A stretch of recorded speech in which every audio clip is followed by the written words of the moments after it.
E hoje nós estamos aqui com o professor Lucas Máximo Alves. Ele que é... Vamos dar uma olhadinha aqui no belíssimo currículo, né, do professor Lucas, porque, na verdade, eu coloquei só um pequeno resumo na chamada, né, e na thumb também. Ele que é professor e pesquisador, cientista na área de ciência e engenharia de materiais, membro da Sociedade Brasileira de Física, nascido no Piauí, em Teresina, professor adjunto da Universidade Estadual de Ponta Grossa, onde atualmente coordena e participa de vários projetos de pesquisa desde 1996, atua na área de engenharia de materiais e física, com ênfase em mecânica da fratura fractal. Vamos ter que explicar isso para a gente depois também. Propriedades elétricas e térmicas dos materiais e instrumentação específica de uso em geral. Tá? Em suas atividades profissionais, interagiu com 39 colaboradores em coautorias de trabalhos científicos. Foi pesquisador da Universidade de São Paulo, São Carlos, em São Paulo, no período de 85 a 95, onde trabalhou no projeto espacial brasileiro, desenvolvendo ligas de silício germânio para os geradores termoelétricos a radioisótopos. Pesquisador pela Universidade Federal do Paraná, Curitiba, desde 2006. Pós-doutor e doutor em mecânica da fratura e métodos numéricos em engenharia na Universidade Federal do Paraná e da Universidade Estadual de Ponta Grossa. Mestre em física, desde 95, pelo Instituto de Física de São Carlos, da Universidade de São Paulo. Foi bacharel em física em 1991 pelo Instituto de Física de São Carlos, da Universidade de São Paulo, tá?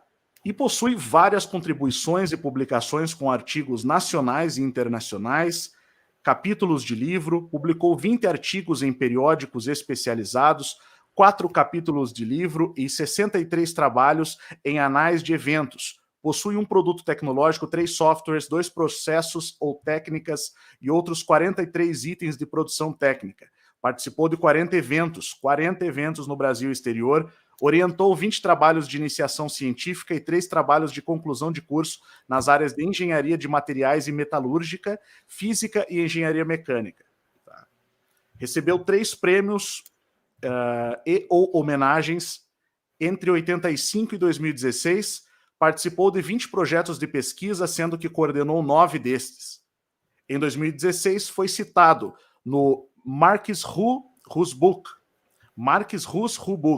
na área de mecânica da fratura, e segundo o Science Direct, top 25 dos artigos mais quentes, né, o Hottest Articles. Possui o 3º artigo mais lido em 2005 na área de engenharia, na sub-área de mecânica da fratura da revista Tel Apple Fract Mechanics.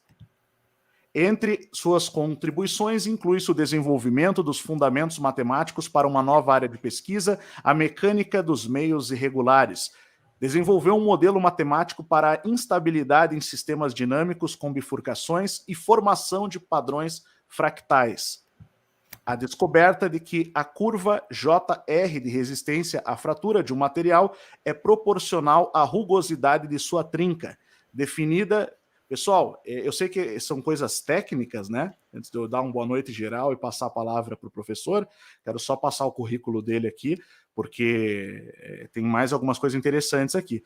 Porque isso aqui vai ser a parte fundamental, onde nós vamos ver o link, né, entre esse trabalho das fraturas de superfícies com a superfície que nós vemos na Terra em diversos locais, em diversos pontos, em diversas formações geológicas, formações rochosas, né, onde o professor vai demonstrar por que certas formações foram feitas necessariamente de forma imediata ou em um curto espaço de tempo e não ao longo de milhões de anos, em alguns casos, como pressupõe a geologia.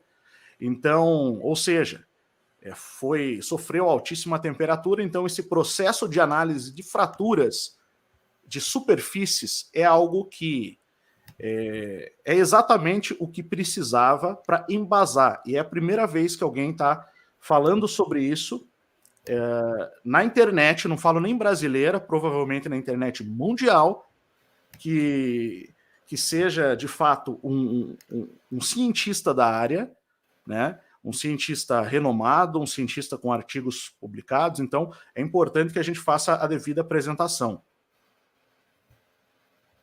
Então, basicamente, ele fez esse artigo também, né, que eu acabei de mencionar, sobre o caminho rugoso da trinca. Eu não vou entrar em detalhes aqui, porque é algo que depois o professor pode explicar melhor. Foi o primeiro a desenvolver um método de processamento de imagem para se obter a rugosidade de uma trinca para o cálculo da curva JR de resistência e fratura em materiais fraturados. E em seu currículo Lattes, os termos mais frequentes na contextualização da produção científica, tecnológica e artístico-cultural são mecânica da fratura, fractais, dimensão fractal, crescimento e propagação de trincas, cerâmica, termoelétricas, potência termoelétrica, gerador termoelétrico, semicondutores, efeito Seebeck e efeito Peltier. É referência da Engineering Fracture Mechanics, Física A&B Jornal, né, de Engenharia e Física de Fraturas Mecânicas, da Elsevier Editors, de Amsterdã, desde 2003, ou seja, é uma referência internacional nessa área. Então, muito boa noite, seja muito bem-vindo, professor Lucas Máximo. É uma honra tê-lo aqui com a gente e pode ficar à vontade para se apresentar. Ok, boa noite para todos, obrigado pelo convite aí do Márcio, de estar aqui para a gente conversar sobre esses assuntos bem interessantes que despertam a nossa curiosidade, né? Principalmente quando a gente verifica que há algo errado com as explicações convencionais e a gente fica preocupado, né, se realmente a gente está praticando uma boa ciência, né? Então, como primeiro a fala, eu gostaria de falar o seguinte: se você é estudante ou pretende entrar numa faculdade, da forma como hoje está sendo a universidade está sendo conduzida, ela está sendo mais um lugar onde você dificulta a sua vida acadêmica, né? Ou seja, aquele cara que realmente ama o conhecimento e tem a sede da verdade, a busca da verdade, você vai mais demorar para conseguir as coisas do que se você tiver a iniciativa de ler, né? A iniciativa de pesquisar. Aí atrás do Márcio tem uma biblioteca vasta aí atrás, então sinal que ele é o oposto da convenção dos universitários hoje, né?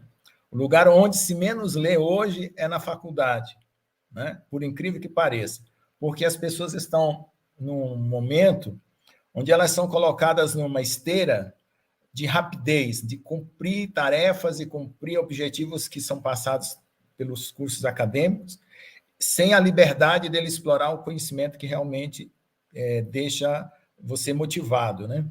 Então, quando os alunos vão para a sala de aula, eles já estão cansados, estafados, né? E normalmente não leem, e pouco leem, e aquilo que o professor mesmo pede numa sala de aula, o professor tem que ficar cobrando, porque senão eles não leem nem aquilo que a gente coloca. Então, essa é a situação hoje numa universidade. Por incrível que pareça, é triste a gente ver isso acontecer, né?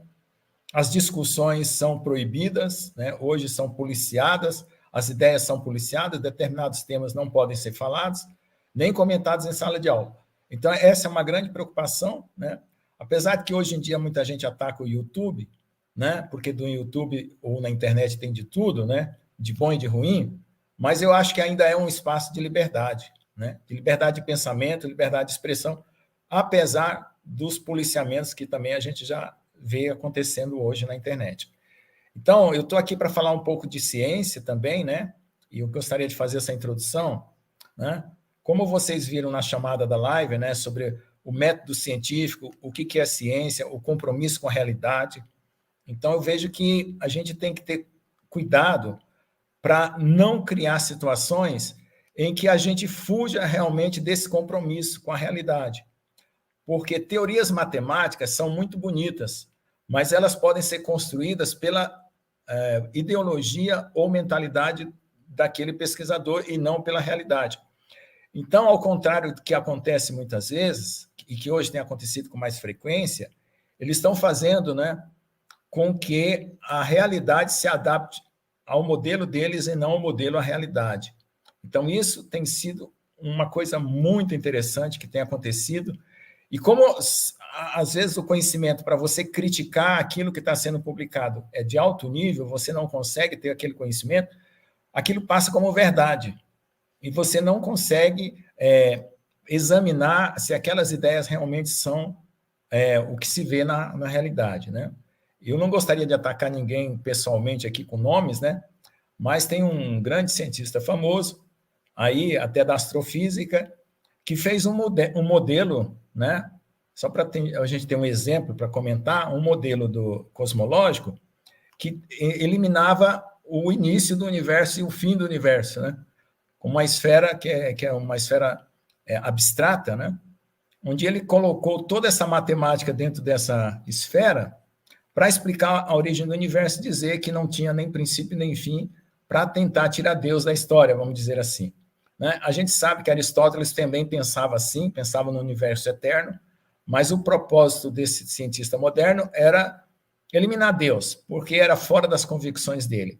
Né?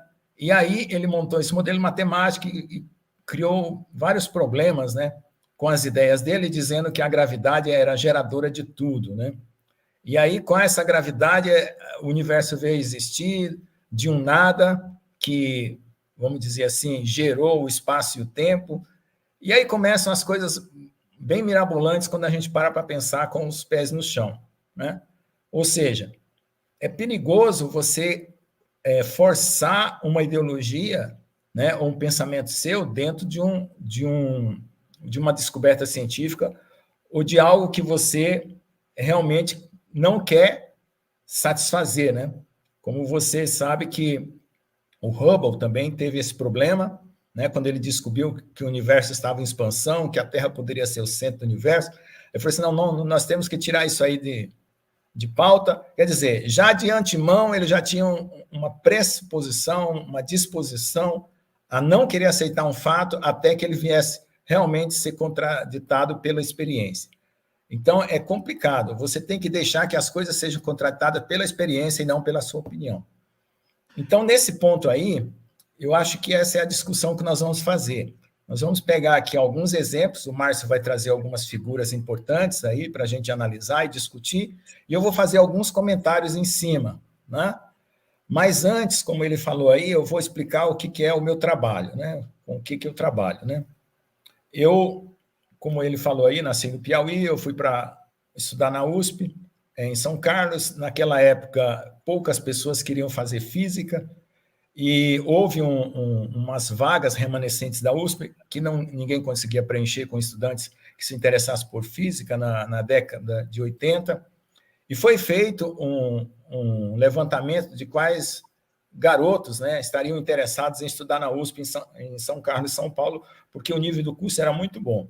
Então, foi oferecido uma vantagem, né, assim, de bolsa, para transferir qualquer nordestino que quisesse sair lá do Nordeste e vir para São Paulo. Foi o que aconteceu comigo. Foi um teste, né? Na época, eu gostava muito de física. Foi um teste lá, de um exame para ocupar essa vaga. Eu consegui passar e comecei a estudar em São Carlos. E, a partir daí, eu me interessei bastante por muitas áreas da física, né? Não sabia exatamente o que estudar. Aí eu fui selecionando aquilo que era possível estudar no Brasil com qualidade, né?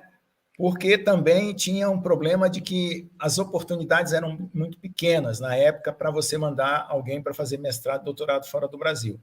Então eu procurei uma área que fosse bem ligada à realidade, né? Que no caso seria a ciência e engenharia dos materiais, que era algo que podia ser feito num laboratório brasileiro com bastante consistência. Aí, nisso, eu trabalhei no Projeto Espacial Brasileiro para gerar as ligas para o satélite, ligas termoelétricas que transformariam calor em energia elétrica para a alimentação do satélite. E depois eu vim para a Universidade Estadual de Ponta Grossa e depois fui fazer doutorado e pós-doutorado. Então, aí eu me especializei em mecânica da fratura. Por que eu escolhi mecânica da fratura? Porque tinha muita física, tinha teoria da relatividade dentro da mecânica da fratura, por incrível que pareça, né? E tinha até física das partículas, se você quisesse estudar ali, mecânica da fratura. Então, era uma área muito abrangente. Aí eu comecei a pensar, né, qual era a ponta da mecânica da fratura, o que tinha para ser feito na mecânica da fratura. O meu mestrado foi em materiais termoelétricos, como eu falei, no Projeto Espacial Brasileiro, né? Me fizeram muitas promessas que não se cumpriram, né?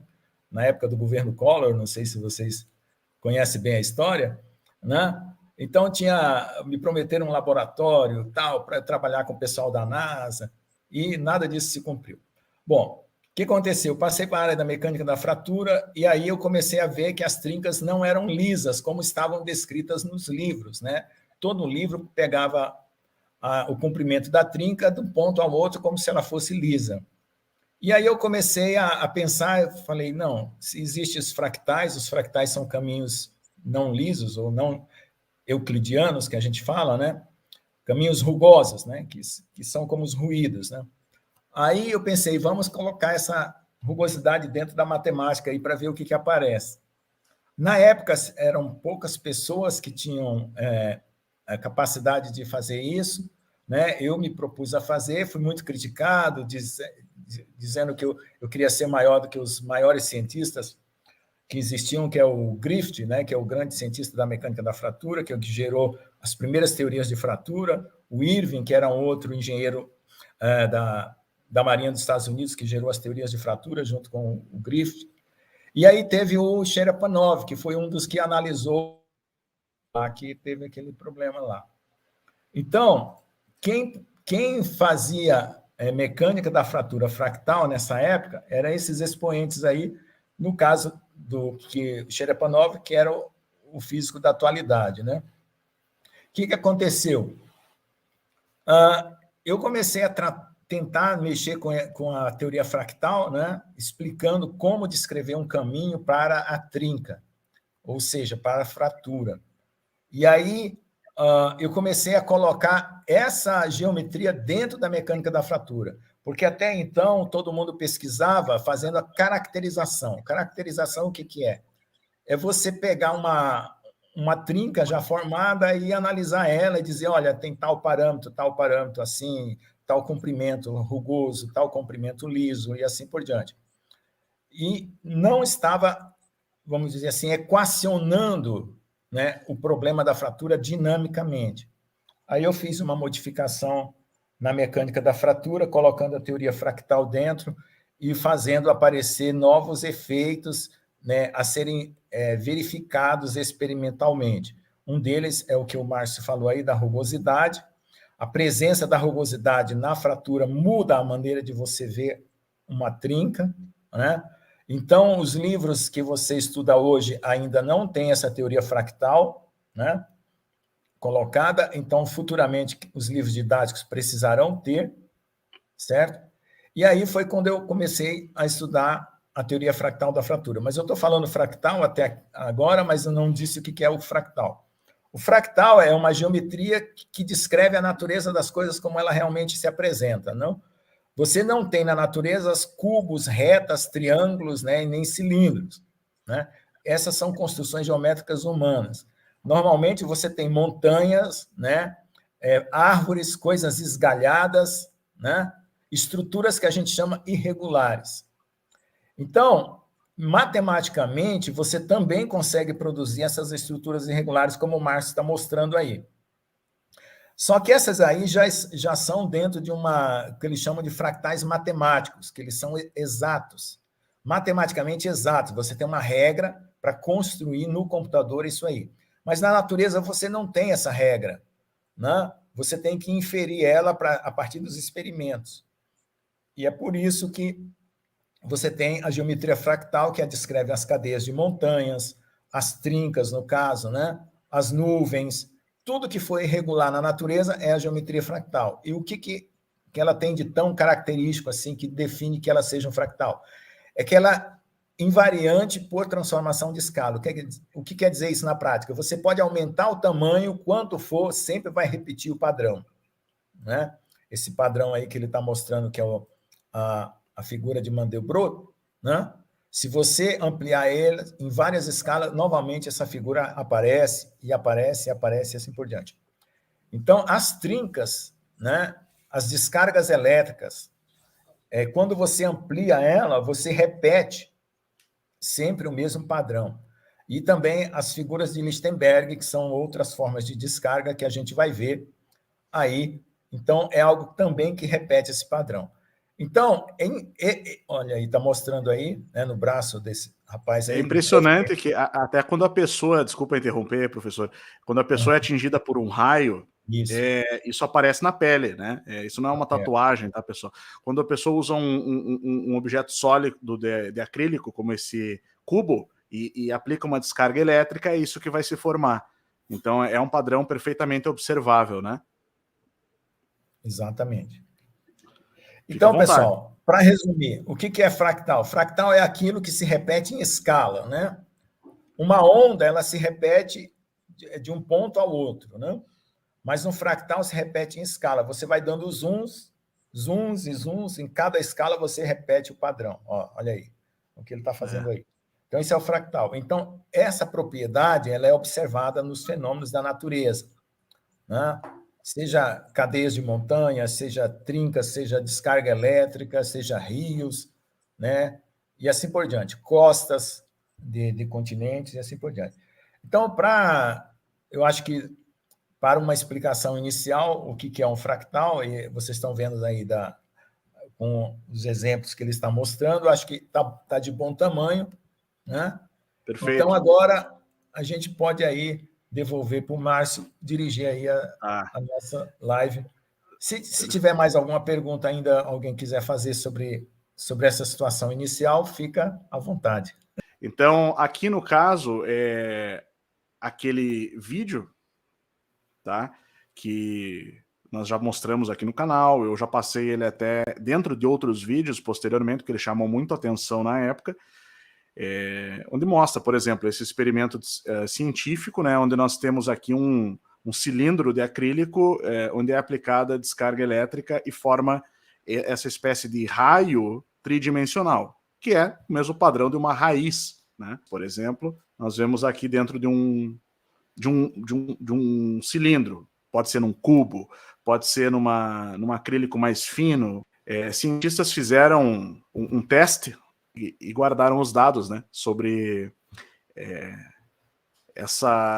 esse teste em diferentes formas de acrílico, e inclusive em forma geodésica. Depois eu vou localizar aqui, eu já vou mostrar.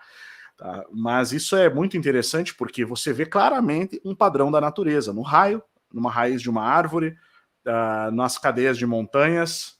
Bom, eu acho que seria interessante, primeiramente, professor Lucas, trazer para a gente aquilo que a gente estava conversando antes da live, já para dar uma introdução, um pé na porta, digamos assim, e falar sobre aquelas formações que a gente estava vendo no Google Earth.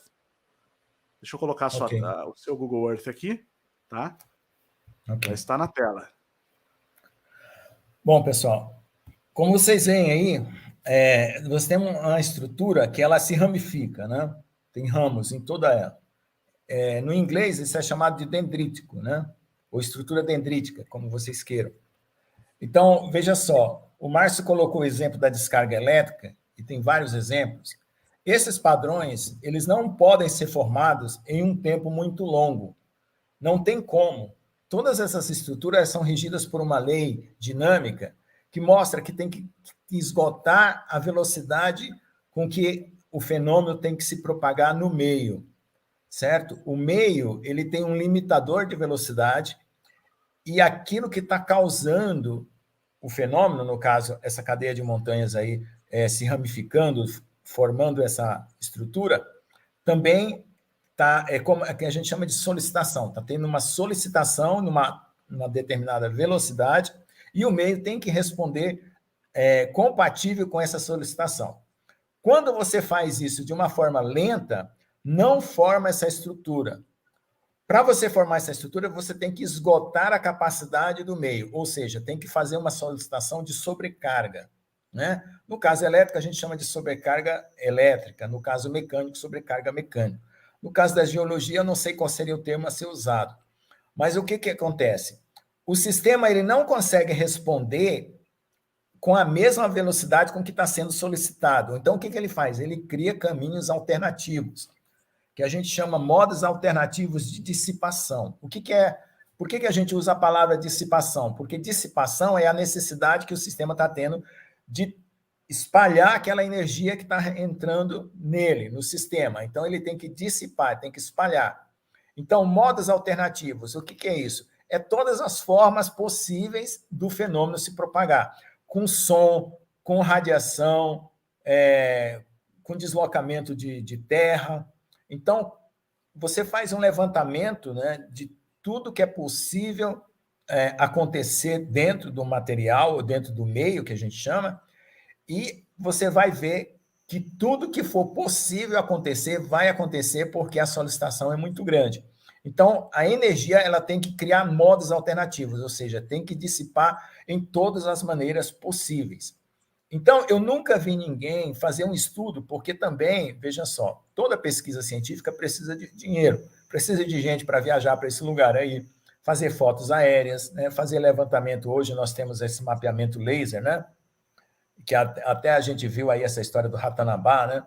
Com o mapeamento laser. Então, precisaria se fazer um mapeamento laser, né? E o que é interessante dessa situação aí? Se eu movimentar o Google Earth aqui, vai movimentar aí também? Perfeito. Pode estar compartilhada a tela, tá? Tudo que for que aparecer na sua tela vai aparecer aqui. Então, veja só. Em que época isso apareceu na Terra? Eu estou diminuindo aqui para ir procurando aqui em toda a superfície da Terra. Você vê que isso está em todos os lugares, né? Alguns lugares não, porque já tem civilização, que já destruiu aquele padrão, né? Mas você consegue encontrar em qualquer lugar do planeta, né? Nós estamos aqui na África, né? É isso, né? Nós estamos aqui na África. Então, você vai para qualquer outro lugar aqui, vamos lá para o Oriente Médio, tá? Vamos ver aqui, fazer um zoom aqui. Essa região da África é evidente que alguma coisa passou ali, arrastou tudo, né? Virou deserto. Às vezes eu posso me perder aqui no globo, aqui vocês não se preocupem. Vamos ver se eu consigo aqui. Eu já vi esses padrões em vários lugares. É só dar um zoom aqui que você consegue achar, né? Quando a vegetação é verde, você vê o padrão verde. Quando é no deserto, aqui, ó, não sei se dá para ver o detalhe, ó, começa a aparecer esses ramos aí. Dá para ver, né? Sim. Esses ramos. Então, o que aconteceu? Alguma coisa aconteceu no planeta, uma dada época, né? E de uma forma rápida, onde formou esses padrões no planeta inteiro, né? A gente sabe que existe o dilúvio, né? Que é uma história contada por várias civilizações em continentes separados, né? Onde fala que houve uma grande inundação sobre a Terra. Agora, do ponto de vista da geologia tradicional, isso é colocado como um padrão, né? Um padrão que aconteceu ao longo de eras geológicas. Mas isso contradiz a experiência, né, que nós temos em laboratório quando a gente constrói esses padrões. Você pode dizer assim, não, mas esse problema aí, a diferença é porque isso está na Terra e você está fazendo no material, né? Agora você veja, a descarga elétrica acontece na atmosfera, tão rápido quanto acontece uma fratura no material. Então, não é exatamente o meio que determina a velocidade, não? O meio, ele diz qual é a velocidade que vai acontecer, certo? Mas sempre é um esgotamento da capacidade do meio, ou seja, a máxima velocidade com que o meio vai fornecer é que vai determinar esses padrões. Então, é certo que abrir uma fissura numa crosta ou fazer uma cadeia como essa aqui, certo? Requer uma velocidade tão alta quanto a do rasgamento de um material. Certo? Então, é compatível pensar, né? É plausível pensar que isso aqui também aconteceu em uma alta velocidade, e não ao longo de eras. Então, eu estou andando aqui pelo globo, e vocês podem aí, depois em casa, brincar com o Google Earth e ficar descobrindo esses padrões no mundo inteiro. Então, como é que pode ter esses padrões no mundo inteiro? E o dilúvio, segundo alguns cientistas, foi uma inundação localizada. Né? É uma contradição. Olha aqui, ó, novamente, ó, que é os padrões dendríticos. Então, Perfeito. não dá para afirmar isso, de que o dilúvio foi uma inundação localizada em vista dos vestígios que são deixados na natureza. Né? Então, pelo fato de ser global, né, nós temos o argumento de ser global, porque está aí no Google Earth, não mente, né? E pelo fato de ser uma coisa que acontece com alta velocidade. Então, qual é o evento global de alta velocidade que mexeu com a estrutura da Terra? Certamente o dilúvio.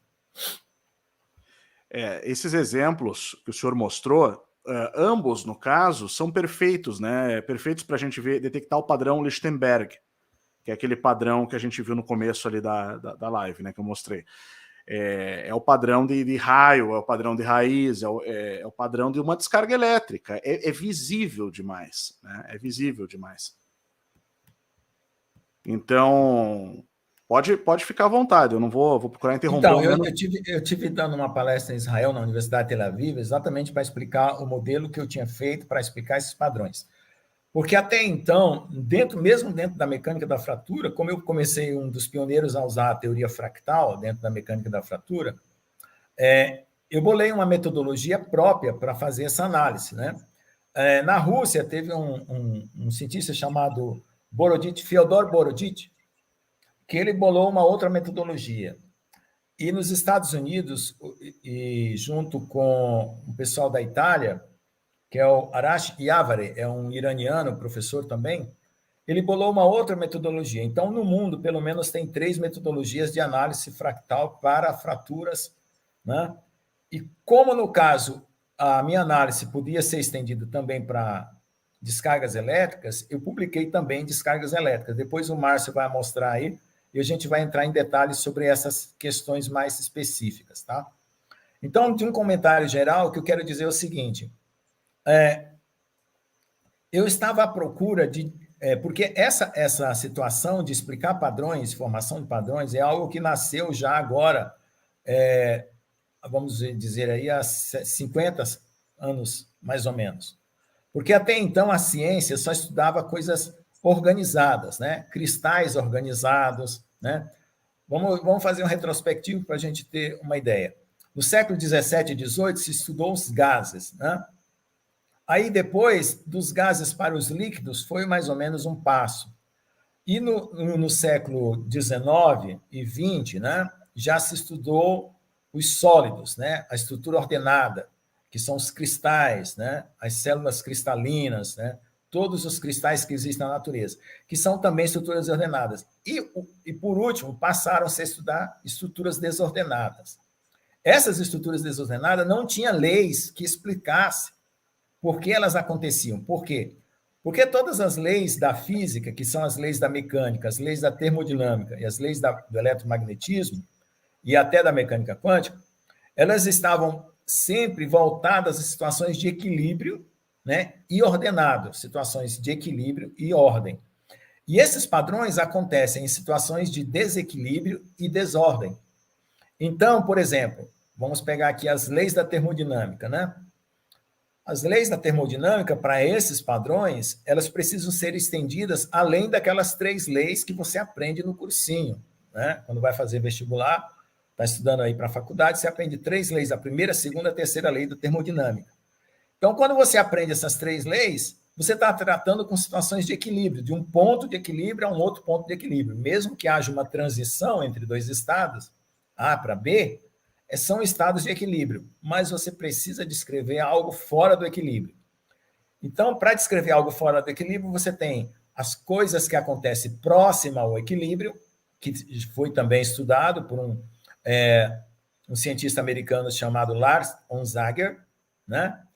E um outro cientista, que eu não me lembro agora o nome, mas depois que eu lembrar eu falo, que também estudou as questões próximas ao equilíbrio. Né? E aí o que aconteceu? Ficou faltando longe do equilíbrio. Né? E longe do equilíbrio, teria que ter outras leis. E na época que eu estava estudando sobre fraturas, eu achei que deveria existir uma máxima dissipação de energia pelas características do material.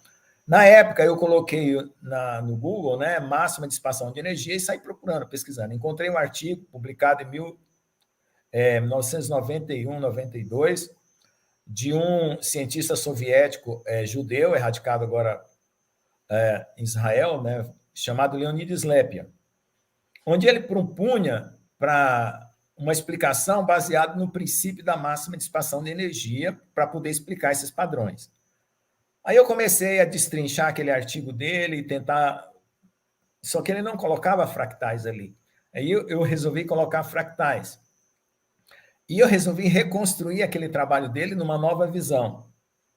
E aí eu consegui explicar esses padrões, né? Por que eles se formam, e fui convidado, né? Eu ia numa viagem para Jerusalém, uma viagem de turismo religioso, né? E aí eu falei para porque eu já tinha entrado em contato com ele pela internet, por e-mail, né? Falando que eu estava interessado no trabalho dele, que eu ia para lá fazer uma viagem religiosa. Aí ele falou: não, você não vai fazer viagem religiosa, não. Você vai vir aqui dar uma palestra aqui na Universidade de Tel Aviv. Depois você vai fazer a sua viagem religiosa. E aí eu fui lá. Ele ficou muito feliz porque, além de ampliar a teoria dele, eu consegui explicar esses padrões. Bom, o que eu preciso hoje? Eu preciso hoje de experimentos que confirmem, né? Porque eu consegui fazer com dados experimentais de um experimento que tinha sido feito lá nos Estados Unidos, né? Para poder validar o meu trabalho. E aí eu saí atrás de outros fenômenos para poder explicar essa formação de padrões. E aí eu consegui também fazer na parte elétrica. E na ocasião que eu tive em Israel, eu convidei lá um geólogo, né? Que ele estava com o pai no hospital, não pôde me atender, para a gente fazer esse estudo geológico, para mostrar que esses padrões geológicos no mundo inteiro eram formados de forma rápida e tinha essa explicação. Mas, infelizmente, não deu certo, eu voltei para cá e fiquei curioso aí com isso, né? Aí, quando eu vi o Márcio mostrando essas coisas, né, nos vídeos dele, e apresentando aí esses padrões, né, de Lichtenberg e outros que a gente ainda vai comentar aqui, eu falei assim: ó, Márcio, isso aqui acontece por causa disso, disso, disso. Comecei a dar as explicações para ele, né? Passei o trabalho para ele, que depois a gente pode discutir também alguma coisa. Mas para não ficar no nível técnico, né? Porque eu já estou falando muito no nível técnico, nós vamos aí também deixar vocês fazerem algumas perguntas, daquilo que for mais de curiosidade de vocês, para a gente poder falar numa linguagem que seja acessível para todos, né? Então, como eu estou contando uma história, né, uma trajetória que faz parte da minha vida, então eu estou dizendo que eu estou curioso de saber como estudar esses padrões para conferir com a realidade, né, esse modelo que eu fiz. Ou seja, de que essa situação aconteceu em uma velocidade muito alta, né? Porque isso é uma característica daquilo que a gente observa nos outros materiais.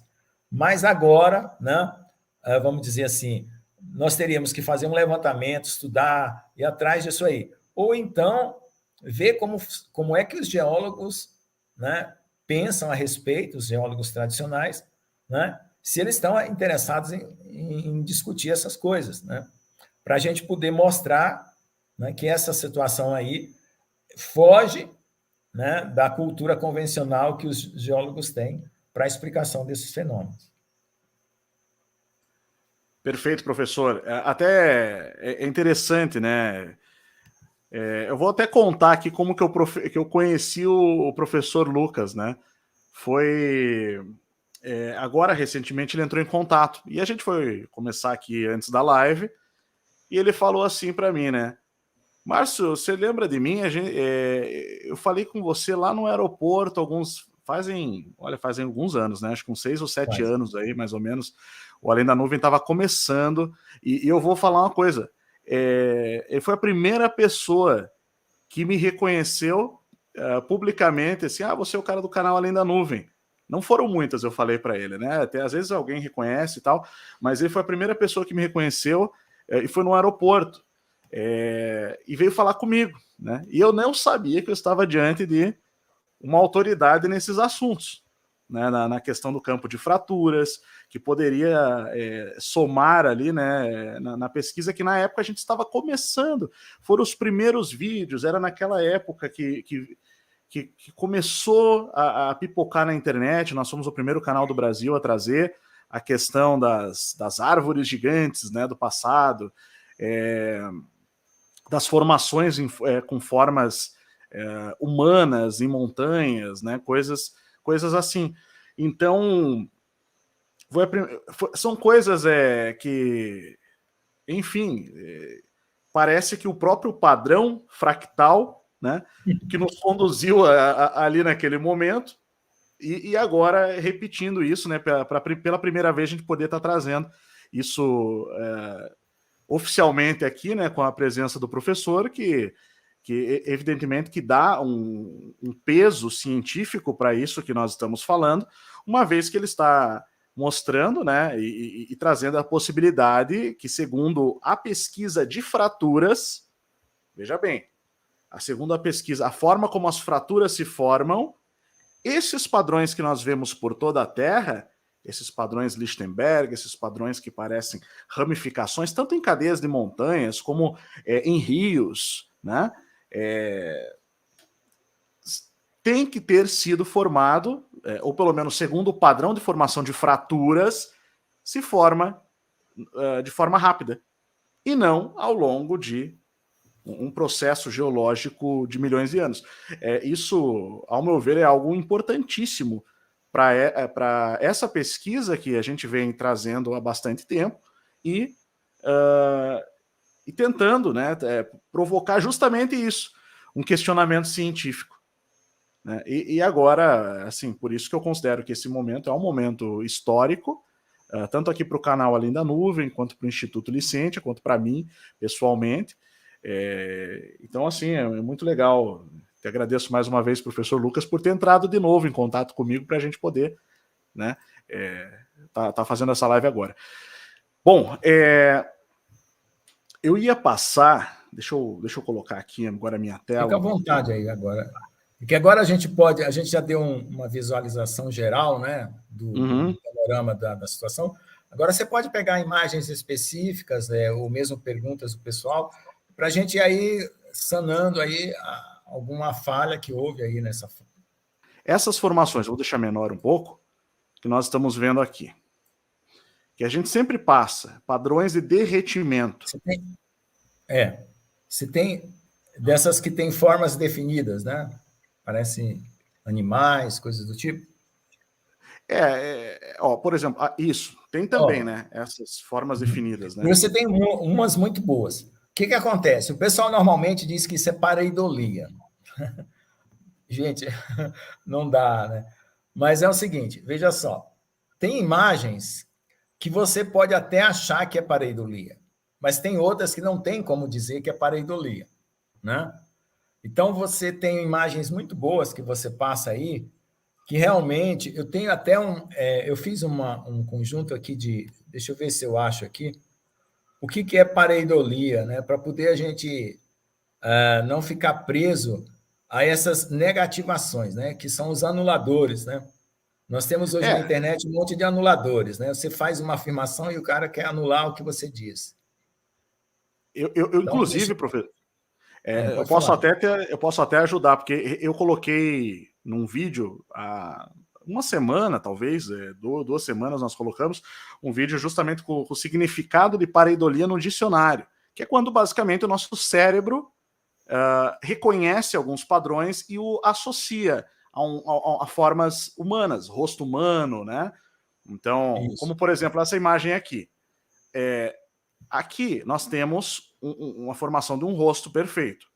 Agora, claro que essa imagem ela é insuficiente porque a gente só está vendo de um lado.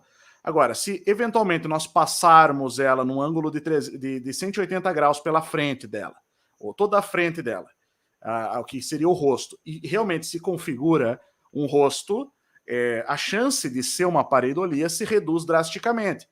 Não quer dizer necessariamente que vai ser um titã, pode ser que seja uma esfinge, né? A gente não precisa também ir para uma radicalização da afirmação, né? Já imediatamente.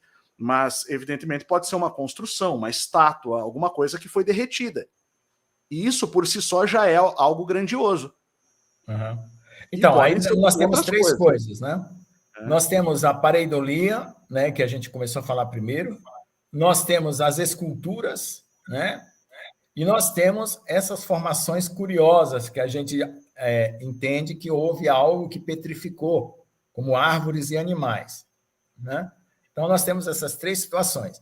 Então, quando você vê essas imagens, eu agora estou com aqui, só para a gente ver aqui, ver se eu consigo deixa eu passar aqui para vocês o que é pareidolia. Vamos ver se eu consigo compartilhar.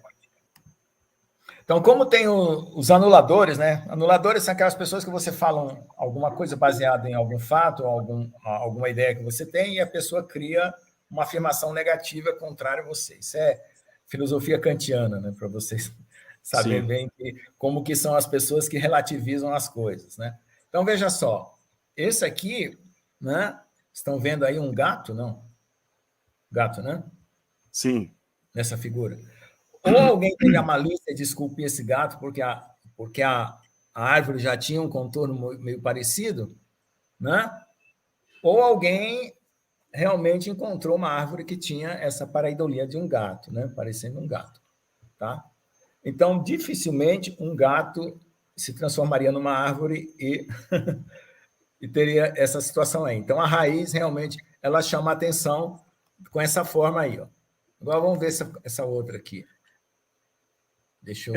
E o que parece é que alguém esculpiu o rosto de um gato numa árvore que dava para fazer isso. Né? Uhum. Eu às vezes fazia isso quando era criança. Eu encontrava um risco no quadro da sala de aula, eu chegava lá e completava com um desenho. Então, deixa eu só ver aqui mais uma... eu vou... Tá vendo essa próxima aí? Sim. Tá. Então, aí é um casal se beijando, né? É o que parece. É impossível que um casal tenha se transformado numa árvore e esteja se beijando, né? Porque as formas, elas lembram, mas elas não definem a figura, tá? Esse é um então, bom exemplo da pareidolia, né? Eu acho que esse é um bom exemplo da pareidolia. Tem uma figura que é obscena, eu vou saltar. Vamos para outra aqui. Vamos ver essa aqui, ó. Essa eu vi já também, que parece um bode, alguma coisa assim, uma serpente com cara de bode saindo do chão. Bom, então aí, ó, você vai vendo, eu estou mostrando aqui vários exemplos de pareidolia, para você entender, né, para sua mente aprender a distinguir o que é uma pareidolia. Essa é uma pareidolia, exatamente. Exatamente. Então, veja só, nós temos aquela pareidolia ali na árvore, né?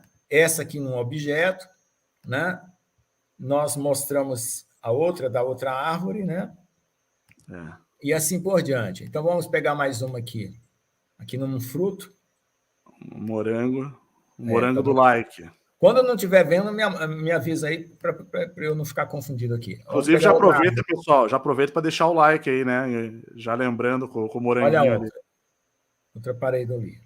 Bom, então eu estou tentando esgotar mentalmente, né, para você treinar a sua mente a distinguir o que é uma pareidolia. Isso é uma pareidolia, perfeita. Tá. Bom. Esse é um exemplo perfeito. Foi exatamente o que eu mostrei no vídeo há alguns dias atrás. Um vídeo aqui do canal, né? Esses exemplos, o que é uma pareidolia? O pessoal é preciso ter clareza, porque tem coisa que não tem como dizer que é pareidolia. Tem coisa que tem. Certo. Bom, então tá aí. Esgotamos aí praticamente as pareidolias que eu tenho aqui no meu computador. Agora, vamos pensar numa outra situação, né? Esculturas, né? Eu não tenho aqui, eu tinha separado, né? Pareidolias, esculturas, né? Pode abrir à vontade que daí eu coloco novamente, tá? Tá. A Elísia Ferreira comentou aqui. No Rio de Janeiro tem alguns bem interessantes. Um deles é o do cão sentado, cachorro sentado. É bem interessante, perfeitamente. Claramente aquilo ali não... assim, eu acho muito difícil ser uma pareidolia. Tem uma outra que, se eu não estou enganado, que eu mostrei num vídeo, se eu não me engano, está na Ilha da Madeira. Eu sei que é numa das ilhas portuguesas, né? território português, mas estou enganado se eu não estou enganado, na Ilha da Madeira também tem um cachorro perfeito, no que parece ser um antigo altar de adoração ali, né? Ao Canibal. Um nome aí que o pessoal não, né? A palavra canibal vem de algum lugar, né? Como toda palavra vem de algum lugar. Ah, aqui, ó, nós temos essas serpente, essa da serpente, ó, vamos pegar essa aí. A serpente é fantástica. Ela vai passar agora, depois da esfinge. Aqui, ó. Então. Pode passando. Ela tá rodando. Tá. Então. Veja só. A gente sabe que houve petrificação, né, por causa do dilúvio, soterramento, né? E aí você começa a encontrar formas que lembram animais, né? Mas essas formas, elas têm duas coisas que a gente tem que pensar. Uma que elas estão deterioradas, né? E que vai levar ela para o lado da pareidolia, certo? E algumas que não tem como. Eu estava procurando uma aqui, que é um cavalo marinho, não sei se você lembra. Do cavalo marinho. Essa eu não lembro. Vê se eu acho ela aqui, do cavalo marinho.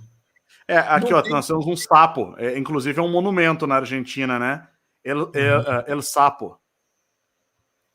Aqui, ó. Então tem uma que é do cavalo marinho e não tem como isso ser uma pareidolia, não tem. Essa própria que está passando Achei. Aqui Achou? Então tem um cavalo marinho gigante incrustado numa rocha, né? Vocês estão vendo aí? Sim. Se conseguir dar um pouquinho de zoom. Pode dar um zoom, né? Dá para dar um zoom. Vamos ver onde está o zoom aqui. Deixa eu ir direto na apresentação, porque eu estou clicando. Tá, não, então deixa. Tem logo acima. Aí em cima mesmo. Aí. Então, veja o nível de detalhe que esse negócio tem. Não tem como ser uma pareidolia, gente.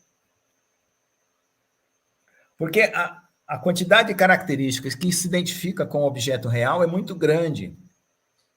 Tá certo? Então, veja só. Você tem uma probabilidade de 50%. Abaixo de 50%, você está próximo da pareidolia. Acima de 50%, você está próximo do objeto real. Então, essa análise estatística, que você, quando conhece o objeto real, você pode fazer mentalmente. Isso aqui está 50% acima, né, mais próximo da forma do objeto real. Então, não tem como ser pareidolia. Mas não é um fóssil. Pode ser porque tem os fósseis também dos animais pré-históricos, né? Mas o próprio fóssil, ele já, conceitualmente falando, ele é uma ossada petrificada. Só que num outro estágio de petrificação do que essas rochas formadas, né? Por exemplo, eu já mostrei no canal uma bota do Velho Oeste que encontraram com uma perna dentro. Então, provavelmente foi decepado ali e ficou a perna. Só que era uma pedra. A perna virou uma pedra. O osso, toda a perna petrificou. Então, isso é possível. Há precedentes, cientificamente falando, né? Agora, evidentemente que um cavalo marinho, aparentemente, essa é uma rocha grande. Não dá para a gente ter uma noção. Saber, não tem uma pessoa do lado, digo assim, para a gente ver, mas parece ser muito maior do que... Né? Pelas cadeias que estão lá no fundo, pode ser que... Agora tem essa outra aqui, ó. Deixa eu ver se eu estou... Uma observação que eu aproveito quando o senhor vai localizando veja, todos os animais têm uma versão gigantesca, que é a versão pré-histórica, a versão paleolítica, dependendo do animal. A própria preguiça gigante, sabe-se que há pouco tempo atrás existia, já convivendo com seres humanos. A preguiça, um bicho que a gente tem hoje que é mais ou menos desse tamanho aqui, né, o corpo dele, e antigamente era maior que um ser humano, né? Agora, para a nossa análise, conjectura científica, ou seja lá o que for isso, o ser humano é o único que não tem uma versão maior. Todos os animais tinham, só o ser humano que não. Bem maior, né? O senhor compartilhou, mas tirou aqui da miniatura. Aí, voltou. Olha lá, tô colocando. Entrou. Alguém também, de propósito, fez um olho ali, tentou desenhar um contorno, né? Então, esse aí é aquele que contribui negativamente, né, para a situação, né, que altera o estado inicial. Então, esse aí é um cogumelo gigante, né? Sim. Então, bom, eu não sou da área de geologia, eu não, né? Alguém pode contestar que isso seja um cogumelo, mas como eu já vi que tem outros cogumelos também que foram fotografados, então a gente vê que alguma coisa aconteceu, né, para ter esses objetos aí, esses animais ou esses vegetais ou mesmo esse fungo aí, né? Cogumelos e fungos são de outra classe, né? Sim, na verdade, como esse, tem vários. Esse eu já mostrei muitos em vários vídeos do Além da Nuvem. Tem até um tipo de casa que era feita com o que parece ser antigos cogumelos e que eram escavadas dentro deles. Agora, evidentemente que para você escavar dentro de uma pedra não é uma coisa muito prática, né? E é impressionante a quantidade de coisas que existem escavadas dentro das pedras. Quer dizer, por exemplo, a gente sabe que existem madeiras petrificadas, muitas madeiras petrificadas, muitas. Né? Só elas eram madeira. Elas podem ter sido trabalhadas como madeira. E, no entanto, hoje elas estão petrificadas. Então, por que só a madeira pode ter sido petrificada? Porque, né? Claro, são questionamentos básicos. Então, aí eu queria pensar da seguinte forma.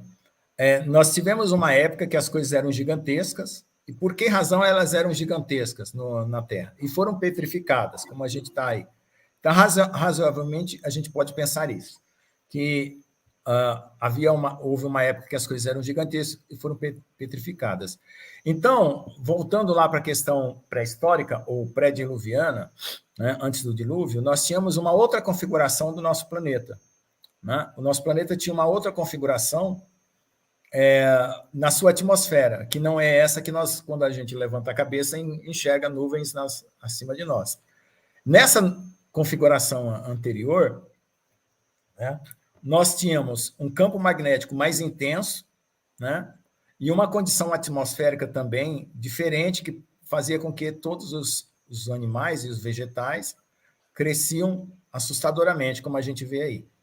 E por algum motivo, né, eles se petrificaram. Então, como a gente já falou de uma situação anterior, de um fenômeno que aconteceu globalmente em todo o planeta, né, e de uma forma muito rápida, se a gente associar essas duas situações, né, a gente vê que realmente esse fenômeno de petrificação foi causado, né, pelo mesmo fenômeno, né, por aquilo que aconteceu, que foi o dilúvio.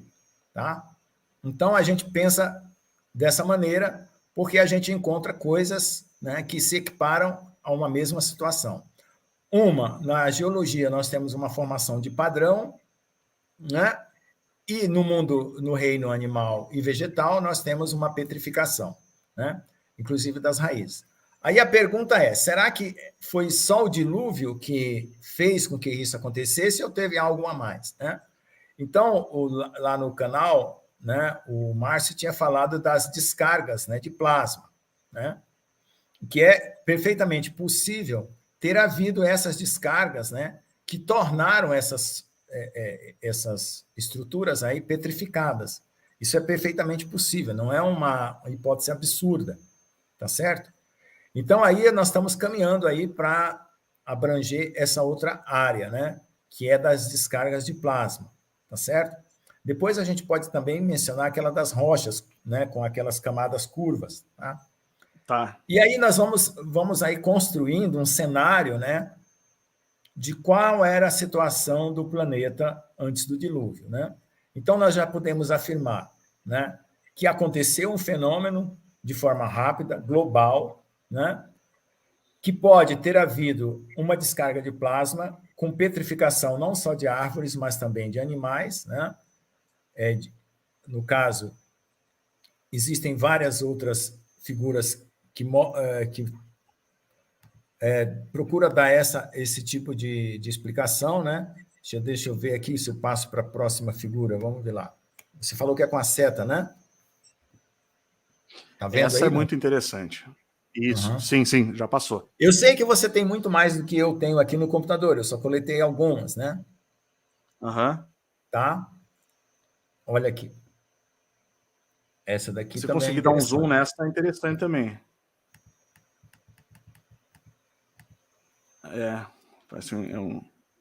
Parece um inseto, né? É um Parece um inseto. exoesqueleto. Só Aquele uma outro parece uma barata. lacraia gigante, aquela lá em cima, né?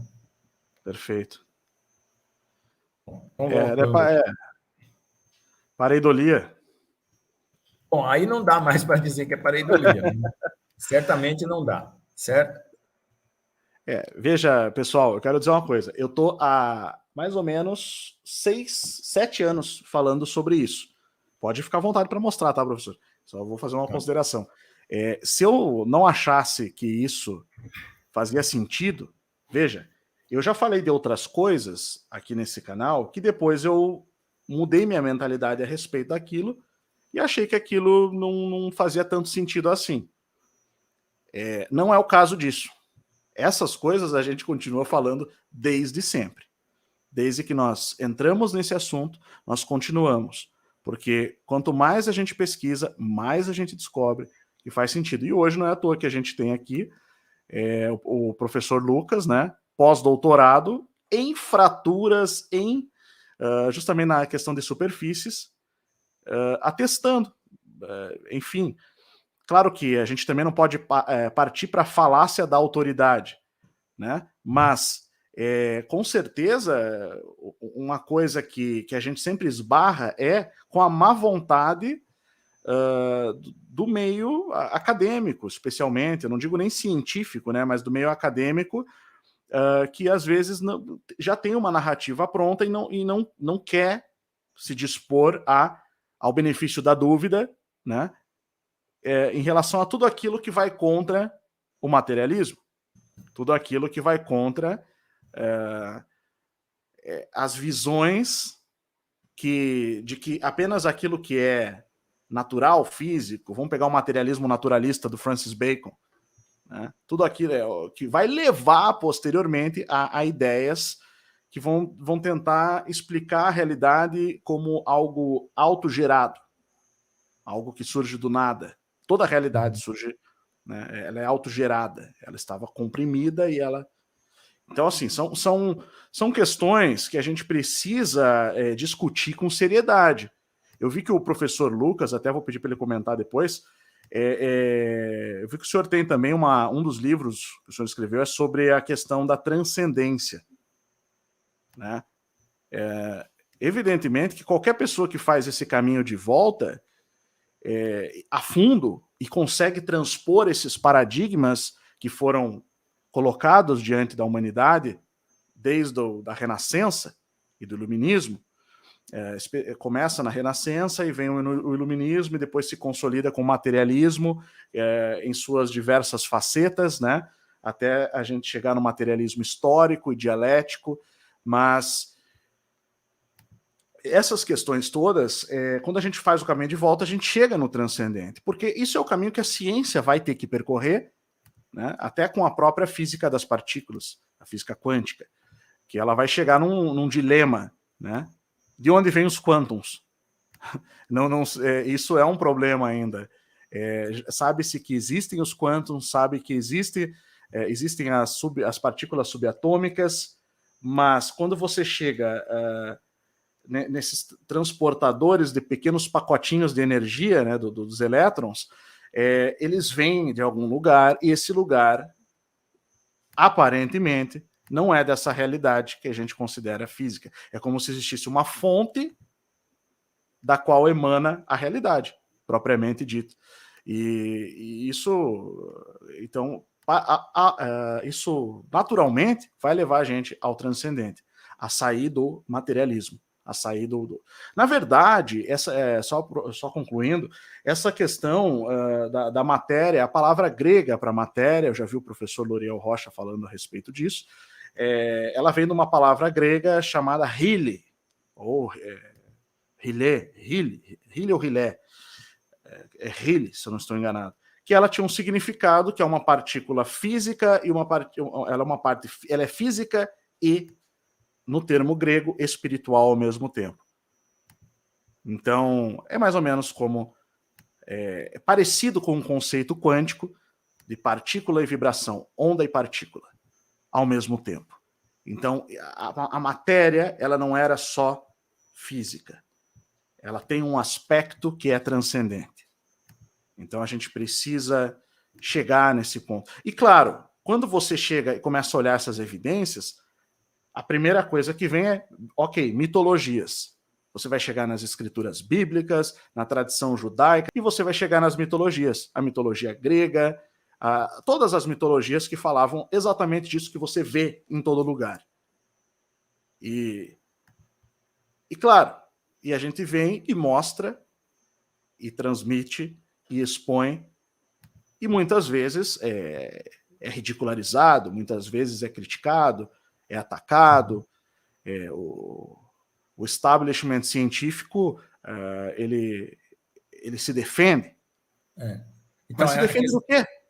Né? E veja só, a questão entre ciência e fé, o começo a origem da ciência e da fé, vamos dizer assim, é praticamente a mesma, né? Aí o que aconteceu? No século XVI, né, com o Francis Bacon e com outros que vieram até o século XVIII, que houve essa ruptura entre ciência e fé. Mas as questões que foram levantadas para que houvesse ciência vieram da fé, né? Mesmo o Kepler dizendo que havia leis de Deus nos sistemas, né? Ele estava tirando isso da Bíblia, né? Que Deus era um ser inteligente que tinha ordenado o universo e, portanto, havia leis que poderiam ser conhecidas. Então, a questão da ciência e da fé, elas andaram juntas até o evento do Iluminismo. O Iluminismo ele veio com uma ruptura, né, da fé, porque começaram a aparecer alguns apóstatas, né? E aí eles começaram a aumentar em grande número, né? Mas por questões talvez verdadeiramente de apostasia ou de exclusão de um pensamento diferente. Pode ter essas duas coisas. Então, aí começou-se a buscar separação entre as discussões de fé e as discussões de ciência, né? Porque, veja só, na Idade Média se sabia que Adão, por exemplo, tinha um conhecimento enciclopédico. Por quê? Porque ele deu nome a todos os animais, né? Então, no Jardim do Éden, ele estava em convívio com Deus, então ele tinha acesso a um conhecimento, né? Em comunhão com Deus, ele tinha um acesso a um conhecimento superior que a humanidade não tinha. E a queda fez com que o homem se reduzisse ao estágio da ignorância, vamos dizer assim. Então, os filósofos falavam que o homem, né, deveria buscar, dentro da teologia, o conhecimento da natureza também, né, que era uma das formas de se conhecer a Deus, era também conhecendo a natureza. E com isso teria a filosofia natural, né, que depois se transformou na ciência como a gente conhece, na biologia e nas demais ciências que a gente conhece hoje. Aí o que acontece? Até a palavra ciência não existia, né? Ela era filosofia natural, e a palavra cientista, né, também foi forjada depois, há pouco tempo, tem talvez aí no máximo 200 anos, 300 anos, no máximo, né, estourando. Então, o que acontece? Nós temos essa situação de ruptura entre a ciência e a fé. Só que, o que acontece? Você tem que olhar para a sua estrutura, né? Você, hoje está muito na moda, né? Você se sente o quê? Né? Como você se sente, né? Então, vamos usar esse termo hoje moderno aí. Como você se sente? Você sente uma criatura que tem alma? Você sente uma criatura que tem um lado transcendente? Ou você nega isso de você mesmo? Materialismo por completo. Então, essa é uma questão de posicionamento, né? A ciência ela é um guia de raciocínio. É um guia que vai polir o teu raciocínio. Mas você precisa ter uma comunhão com o transcendente para poder ter uma guia de fé verdadeira. Algo que você realmente diga, não, existe algo além, né? E esse algo além é Deus, né? E a partir daí você estabelece aquilo que você procura conhecer, né? a sua sede de conhecer algo que está além da matéria. Então, o que acontece? Isso são posicionamentos, né? Agora, hoje em dia, você tem um massacre, né, ideológico, porque qualquer posicionamento que seja feito no lado transcendente, né, numa sala de aula ou mesmo numa pesquisa científica, que você mostre o seu lado, né, que você percebe que você tem algo, vamos dizer assim, característico da sua natureza manifestado ali, você não pode, você é tolhido, você não pode falar sobre aquilo. Então fica complicado, porque a verdadeira ciência ela tem que estar aberta para qualquer discussão. Não é porque uma pessoa pensa diferente que você não pode conversar com ela, né? Então, nesse caso aí, nós temos que olhar que a realidade, né, ela é muito maior do que aquilo que a ciência explica. Por quê? Porque a realidade ela não consegue ser totalmente captada pela ciência. A ciência é um recorte, né? Assim como o modelo matemático e tudo que é matemático existe na natureza, não. Tem coisas que são ideias inventadas. Tem coisas na matemática que explicam a natureza, como a gente viu aí, os padrões, né? Mas tem coisas que na matemática foram inventadas e não tem aplicação nenhuma, é só abstrato. Então, o campo da matemática tem o lado real e o lado abstrato. E o campo da realidade, ele também tem o lado material e o lado transcendente. Então, esse lado transcendente, ele não aceita se encaixar nos parâmetros da nossa lógica, né? da nossa construção, vamos dizer assim, mental. Ele transcende, né? No caso, né, nós somos os ratos, né, do laboratório, né? Uma posição que os cientistas às vezes não acham que pode estar assumindo, né? Na verdade, nós estamos sendo observados, né, ao invés de ser os observadores. Então, eu vejo que isso é uma discussão que a gente pode estender aí, talvez, mais para frente, mas eu queria deixar claro isso que o Márcio falou, né, de que, como ser humano, né, você não pode deixar se mutilar, né, por qualquer ideia, ou por qualquer filosofia, ou por qualquer situação que você viva, tanto na sociedade ou numa universidade. Perfeito. Essa imagem, por exemplo, né, mudando vamos mudar um pouquinho, esse é um assunto que eu gosto muito de abordar, mas agora, aproveitando as imagens aqui, veja só, essa imagem especificamente que passou aqui, ó, deixa eu pausar aqui. Vamos observar. A gente tem uma parte superior que tem um aspecto de um derretimento. E a gente tem uma parte inferior que tem um aspecto de ruína. E fim de papo, né? Não tem muito o que... depois disso a gente pode aprofundar, ir lá, fazer escavações, analisar os materiais. Agora, a gente pegar e jogar isso daqui para uma explicação simplesmente por convenção, por padrão, por vício de transmissão, de conclusão, né? Vício de conclusão, dizer que isso vem de uma antiga, enfim, de uma erosão, de uma fratura da crosta terrestre provocada por um deslocamento de magma debaixo da superfície e coisas do tipo, evidentemente que contradiz um pouco a própria evidência empírica do que a gente está analisando. Porque mesmo na ótica quantitativa, na ótica da ciência, essa ciência que só leva em consideração aquilo que pode ser medido, né, a ciência materialista, mesmo nessa ótica, você tem que ser muito... fazer muito malabarismo, né? E eu diria usar de muita desonestidade intelectual para querer afirmar que certas coisas são coincidências da natureza, obras da natureza ao acaso. Olha, o que a gente mais mostra nesse canal, e a gente continua fazendo isso, com pelo menos 3, às vezes 4, às vezes 5 vídeos por semana, incluindo as lives, e a gente mostra exatamente isso, vídeo após vídeo, dezenas e dezenas e dezenas, que vão se somando, chegam a centenas e milhares de evidências.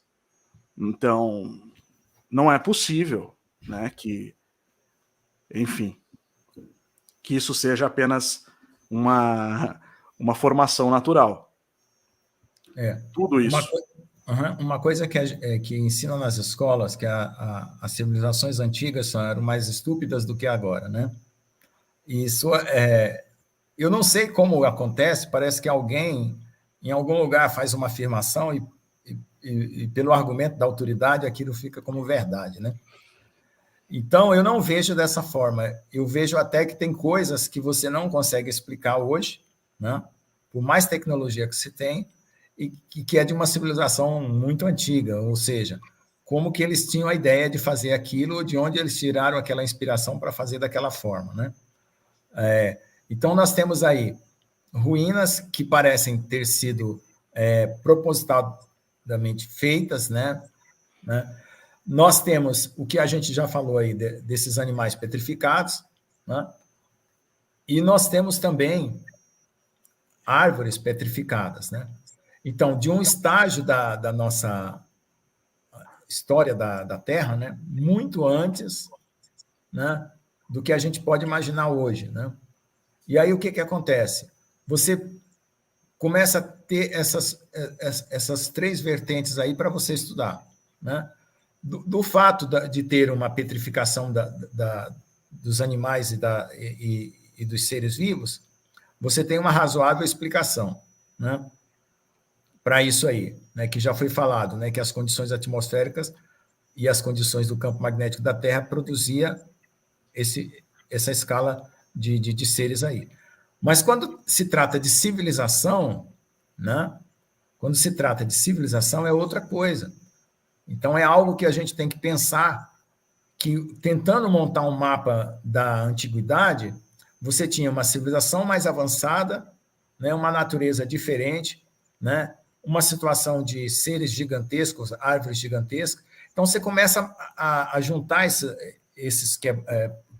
essas peças do quebra-cabeça e tem uma ideia diferente daquilo que é ensinado nas escolas, né, sobre essa situação aí.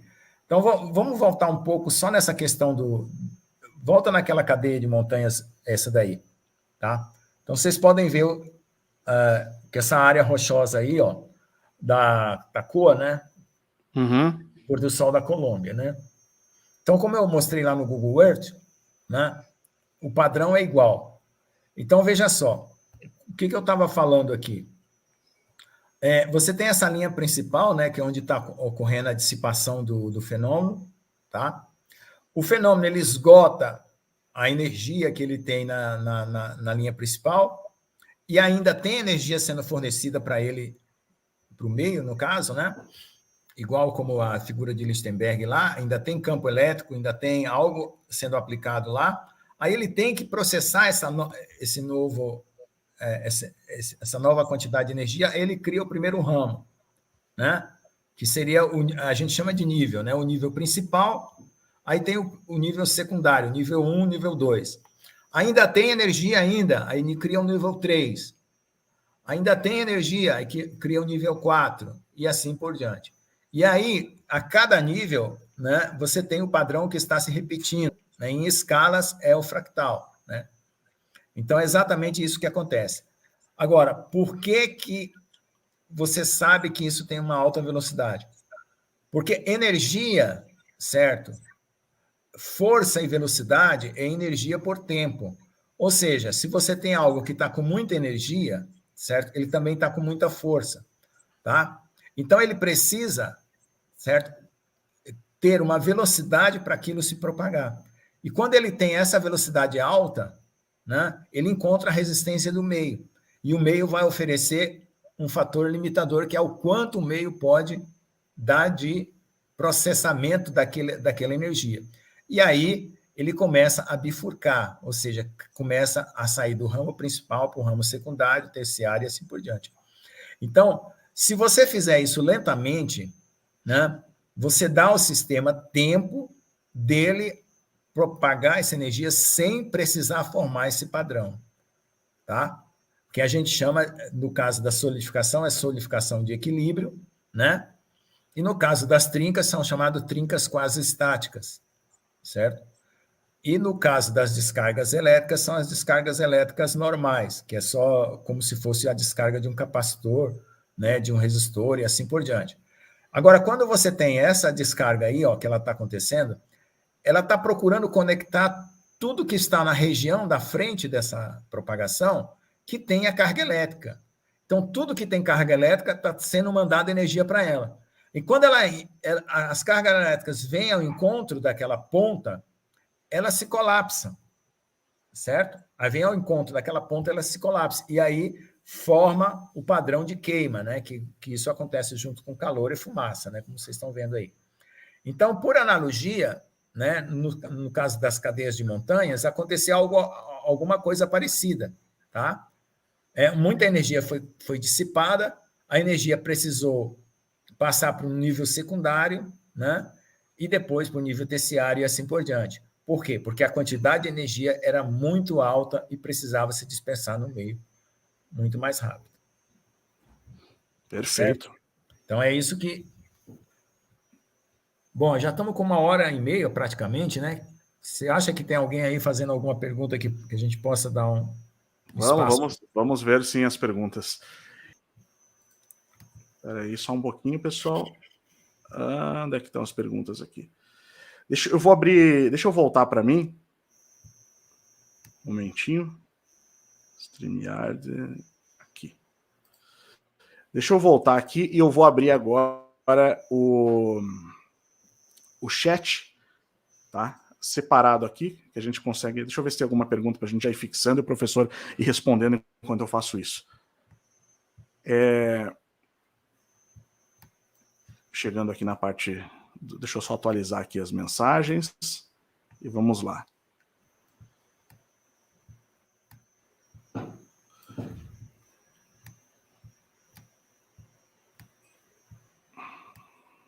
XP acho que fez uma pergunta, deixa eu ver.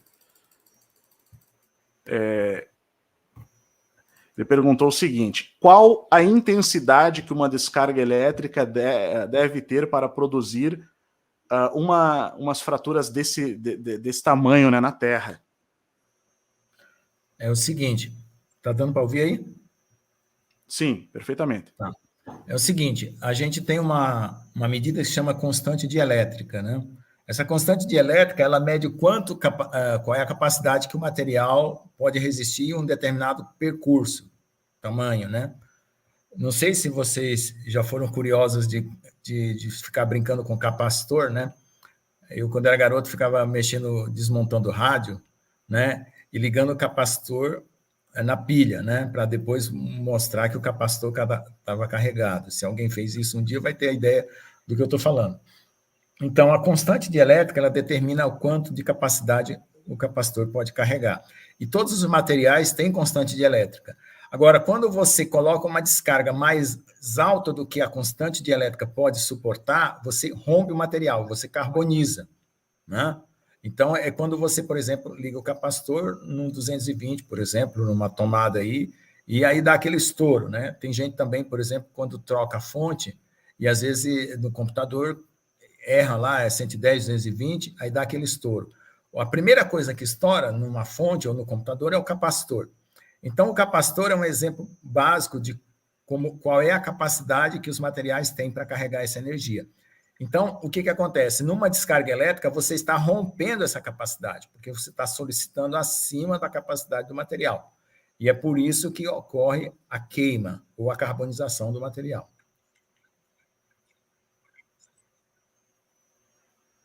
Está respondido? Perfeito. Eu tô um pouco travado aqui, porque eu estou colocando o chat aqui na tela. Eu vou comentar eu estou passando aqui no chat privado, e teve alguém assim, as árvores são ramificadas e crescem lentamente, né? Bom, então veja lá. Quanto tempo leva para você fabricar uma célula? Você já viu no microscópio a divisão celular? Como ela acontece rápido? Até de certa forma? Então, veja só, o que você tem que ver é que a estrutura biológica ela é diferente da estrutura não biológica. Porque para você replicar uma célula, você tem uma outra velocidade, né? Uma outra taxa. Né? Então, para nós, né, uma árvore cresce muito lento. Mas a nível celular, ela está fazendo uma divisão celular de uma forma muito rápida. né? Ela não desperdiça energia, ela não desperdiça tempo, né? Porque é uma questão de sobrevivência. Porque aí tem também a questão dos nutrientes, tá? Então, só para responder alguém que comentou aí, certo? Essa questão do por que uma árvore cresce rápido. Porque o sistema biológico ele é um pouco diferente, tá? O sistema material inorgânico, no caso, né? Que são as trincas, as descargas elétricas e, no caso, as cadeias de montanha, não precisa desse processo tão elaborado, então a velocidade é rápida. Perfeito. Vamos ver aqui. Dream Hunters comentou que no filme Transformers 5 tem uma arma que destruiu os dinossauros desse jeito exato. Eu vou aproveitar para fazer uma pergunta. O senhor acredita que poderia ter sido alguma tecnologia muito avançada ou um processo, assim, teria a possibilidade de ter sido uma tecnologia muito avançada que poderia ser atribuída até aos antigos seres mitológicos? A gente pode incluir aí os anjos, né? Levando em consideração que o termo mito originalmente significa tradição e não fantasia. Ficção. Não fantasia, como hoje então, né? Então eu vou pegar essa deixa aí do mito, né? Mito é uma descrição que está acima da realidade. Então você constrói o mito porque você não consegue dissecar aquela informação em termos de realidade descritiva, né? Por mais que você conheça alguém, um amigo seu, você não vai construir um texto suficiente para descrever totalmente um ser humano. O ser humano tem muitas facetas, né? Então, o ser humano ele é indescritível, certo? É indescritível, tanto literariamente, né? Porque a grande literatura acontece porque você consegue criar um personagem. E dentro de um texto literário, você consegue colocar as características de um personagem dentro do texto literário. Por isso que o texto fica rico e você é um bom escritor se você consegue fazer isso. Então, o mito, ele tem essa carga de informação que supera as informações normais que a gente poderia descrever em qualquer situação. Então, na antiguidade, o que acontecia? As pessoas aprenderam a transformar as informações recebidas em mitos por causa dessa carga de conhecimento que era muito grande. E não pelo fato de ser fantasioso, tá? É isso que o Márcio falou aí. Não é porque... Aí hoje, porque você não consegue ter a mesma capacidade abstrativa da época, né, como se vivia na antiguidade, aí ocorre esse anacronismo aí de tentar fazer com que entender os povos antigos com as categorias que nós temos hoje na modernidade, né? Então, aí fica complicado, você comete vários erros, né? Então, essa questão mitológica, ela tem essa vertente. Eu estou começando a discussão por aí para poder completar essa questão. Então, certamente é possível, né, haver essa civilização angelical, né, que só pode ser descrita por meios de mitos, certo? Tá certo? Então, você olhando a Bíblia, você tem uma descrição de seres angelicais. Em outras culturas você também tem. Então, como que você pode pensar a respeito disso? Veja só, essas informações eram grandiosas demais, né? Então, elas tinham que assumir formas, né, que superavam, né, quase como uma figura de Lichtenberg, né, a energia do sistema, né? Então, as informações superavam a capacidade de descrição. E, por isso, né, as pessoas descreviam da forma como elas descreviam, que não é uma forma não exata, muito pelo contrário. Da forma como eles viam, eles descreviam, eles não tinham essa capacidade que nós hoje temos de abstração. O que é a nossa capacidade de abstração hoje? A capacidade de inventar coisas, imaginar coisas. Os antigos não, eles não tinham essa capacidade de ficar inventando coisas, imaginando coisas. Eles só acrescentavam esse lado mitológico porque se tornava indescritível, tá? Não é porque eles ficavam elocubando com ideias e, né, deitado num travesseiro e pensando, como é que eu vou descrever esse personagem de uma forma mais fantasiosa possível. Não, não era isso que acontecia na cabeça dos antigos. É o que eles viam, eles retratavam. Então, você pode ver até nas figuras das cavernas, né? E tinha um antílope, desenhava um antílope, tinha um osso, desenhava um osso, né? Tinha um ser meio estranho lá, eles desenhavam aquele ser meio estranho. Então, a gente tem os petróglifos, né? E todos esses desenhos aí. Então, é exatamente isso que a gente tem que pensar, tem que olhar de uma forma real, né? Como é que os antigos viam as coisas, né? Então, é totalmente possível. Até o XP ele complementou a pergunta, né? Essas trincas na Terra podem ser produzidas artificialmente? Se sim, quantos volts seriam necessários? Eu acho que eu posso até antecipar que, na verdade, essa é uma pergunta que acho que não tem como a gente definir a voltagem ainda, né? Isso teria que ser feito um trabalho com base, enfim, um cálculo reverso, né? Com questão teria que de material e tudo. Medir a constante elétrica dos solos, né? Uhum. Existe medida de condutividade elétrica dos solos, isso é a Copel, né? Que eu sou lá do Paraná, né? A Copel, aí tem a CPFL em São Paulo. Uhum. Quando eles fazem aquelas torres de transmissão que eles têm que cavar, ocorrem descargas, né, e polarizações do metal daquelas torres, e o solo começa a conduzir. Então, eles têm que fazer um tratamento no solo, porque isso é perda de energia para o solo. Então, eles estudam o solo, estudam a condutividade elétrica, né, a resistividade elétrica, e também a constante dielétrica do solo. Então, no caso, teria que ter essa informação para fazer um cálculo, né? Inclusive no artigo aí que está aí com o Márcio aí, em cima do tamanho desse campo aí como uma descarga alta, né? Qual seria o valor? Artificialmente, veja, eu não vejo o dilúvio como se fosse algo artificial, assim, como que diz, vou lá mandar uma descarga assim, assim, assim, para destruir assim, assim, assim. Eu vejo o seguinte, Deus faz as coisas naturalmente, certo? O dilúvio aconteceu por causas naturais, porém, cumprindo os propósitos de Deus.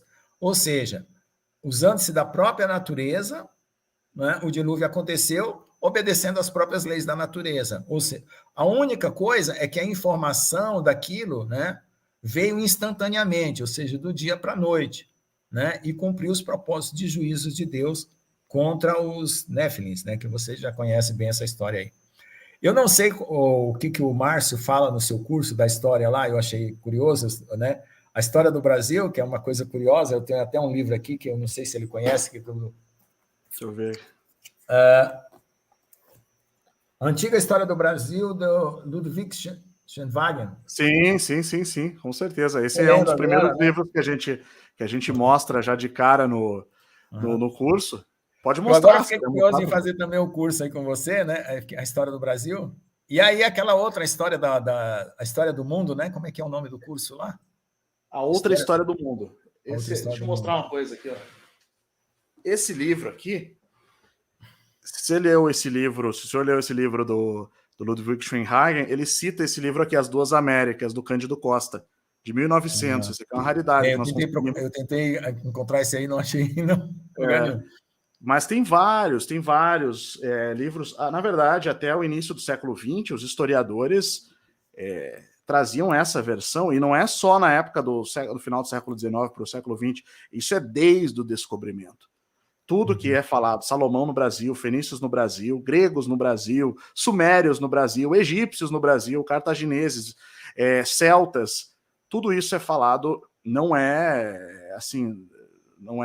dessa história recente de 100 anos atrás, quando tudo foi trocado pela versão materialista. Na verdade, isso é uma questão que vem desde os descobrimentos.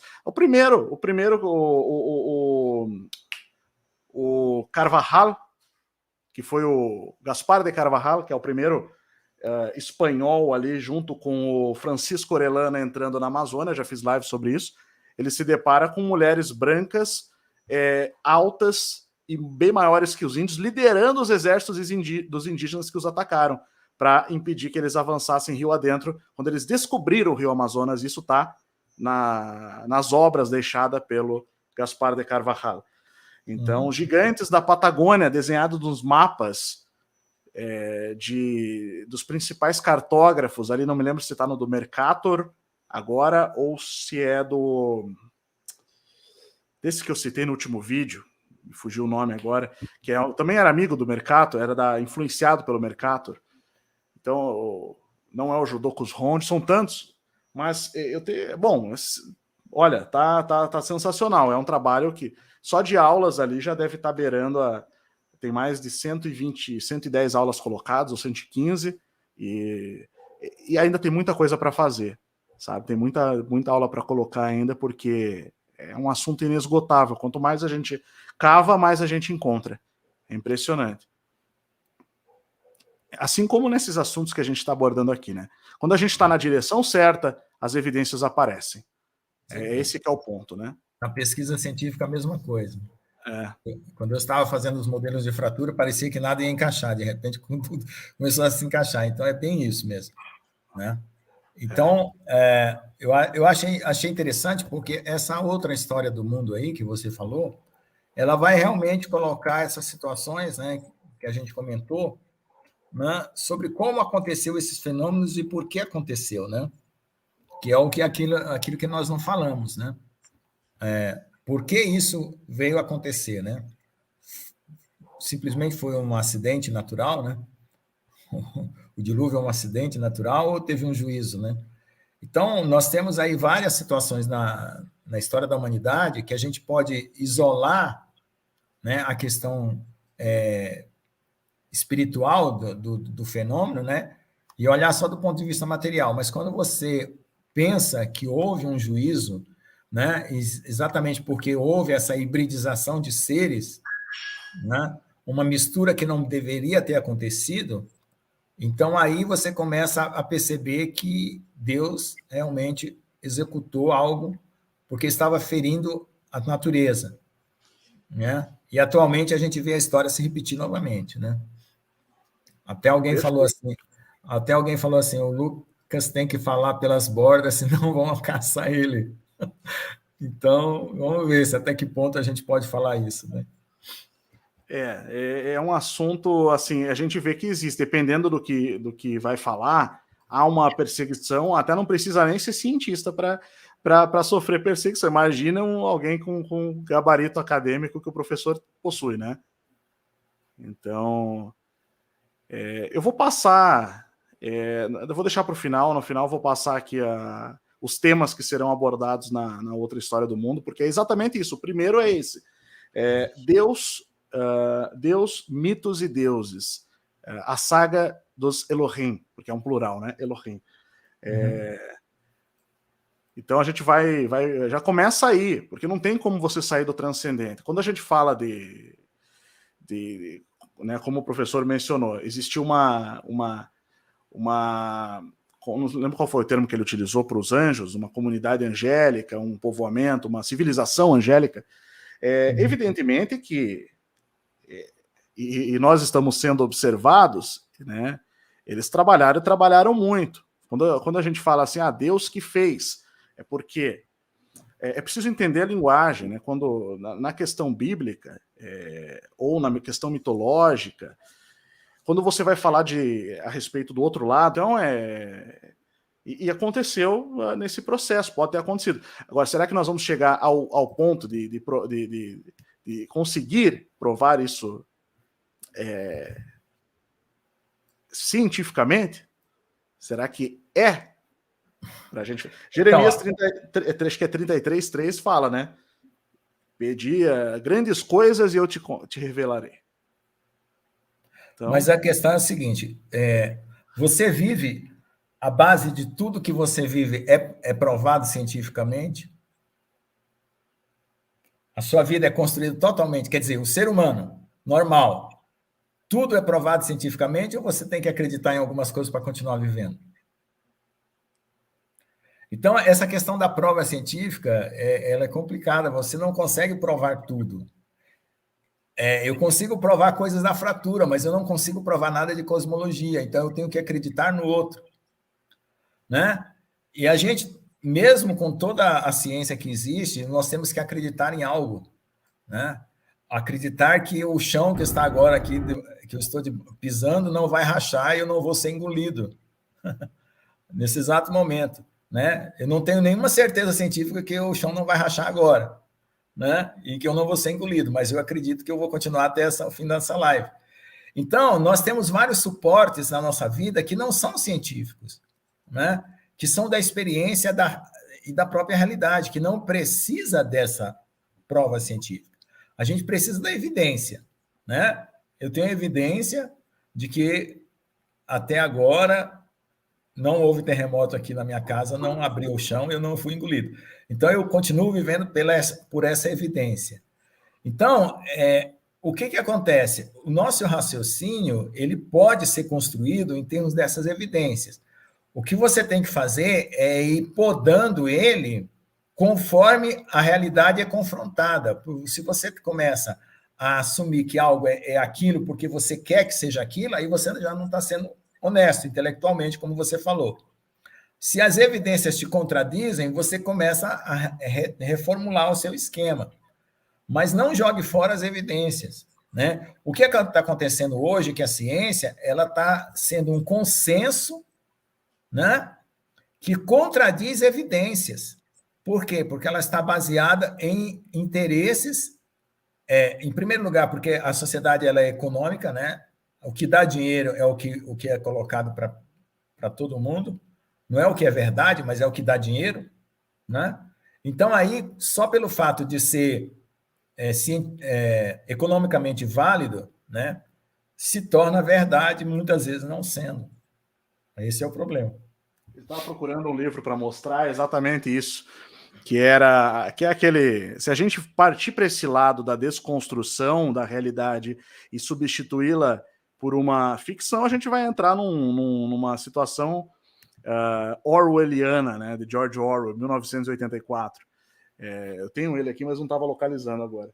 Mas, enfim. Mas é o que nós estamos tendo hoje.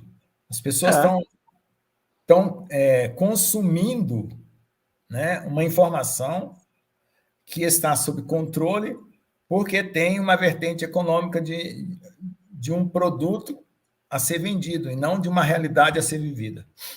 Exatamente. É isso que está acontecendo. Então, aí, veja só, nós nos distanciamos tanto da realidade, né, que quando a gente apresenta essas ideias, se tornam assustadoras, porque elas saem fora daquele contexto que você está vivendo, né, daquele seu mundinho. Então, você se assusta, né? E eu costumo dizer que a realidade é mais assustadora que os filmes do Steven Spielberg. Com certeza. Com certeza mesmo. Mas né? A pessoa que está presa no materialismo e nunca teve um vislumbre, uma faísca sequer do que é a realidade de fato, e ela só consegue enxergar a partir do filtro do materialismo, dificilmente ela vai ter, ela vai ter o acesso, até porque essas questões todas, elas envolvem aquilo que se chama de fé, que é você caminhar pela intenção na direção com o seu pensamento convicto e você avançar naquela direção. São coisas que sem o poder da mente concentrada, ou a gente pode... Eu estou tentando trazer o mais científico possível, né, para a gente tentar falar a linguagem científica. Mas sem isso, a gente não consegue construir, né? A própria questão da dupla fenda quântica, né, que há uma diferença quando há um observador no comportamento do elétron, né, que vai compor a realidade. Tudo é feito de átomos, átomos têm prótons, nêutrons e elétrons, tem o núcleo, tem as partículas subatômicas, mas o elétron ele tem um papel fundamental na construção da realidade. É onde vem os pacotinhos de energia, né? A gente tem os quântons. Então, atualmente, a física ela vai chegar ela já está chegando nesse paradigma entre o limite do transcendente, aquilo que vai ter que ser reconhecido para se chegar a uma conclusão, a um veredito mais confiável, né? A única coisa é que a ciência, ela caminhando honestamente, ela deve chegar exatamente aí onde você está falando, se ela caminhar honestamente. Mas se ela for comprada, ela não chega. É, ela Você vem entendeu? Você sendo, né? pode A gente comprar sabe. um resultado de uma pesquisa. Isso tem acontecido, né? E não vamos falar muito disso aqui, mas a gente sabe que existe, né? Para favorecer determinados profissionais científicos, né? Você se vende porque você quer se manter naquela posição, naquele status social. E aí você dá o resultado daquilo que você está sendo levado a concluir, né? Porque estão te financiando. Então, veja só, eu entendo o que você fala aí da seguinte maneira. Existem muitas coisas que são do nível tátil, né? Você vai tateando e vai adquirindo os contornos. E existem muitas coisas que são do nível comprobatório, que é aquele que você visualiza e realmente confere com a realidade ou com uma teoria que explique, que dê um campo de razão para você aceitar aquilo como verdade. Mas então, o que vai acontecendo? O teu raciocínio, da forma científica, ele só vai sendo melhorado, é como um ajuste de uma lente. Não, ele só vai sendo polido. Então, a ciência, ela não consegue abrir o espectro da realidade completo para você, certo? Você foca num ponto, depois você foca no outro, e você mesmo é que vai montando o quadro da realidade. Então, nesse foco que a ciência pode dar nas áreas que ela tem, por exemplo, desde a física, matemática, química, biologia, geologia, você vai afinando o seu raciocínio. Mas o campo todo é você que tem que montar. Mesmo que as bordas sejam só do nível táctil, né, que você não consegue campo de profundidade para perceber. Aí você monta a sua racionalidade, ou seja, a sua capacidade de entender racionalmente as coisas.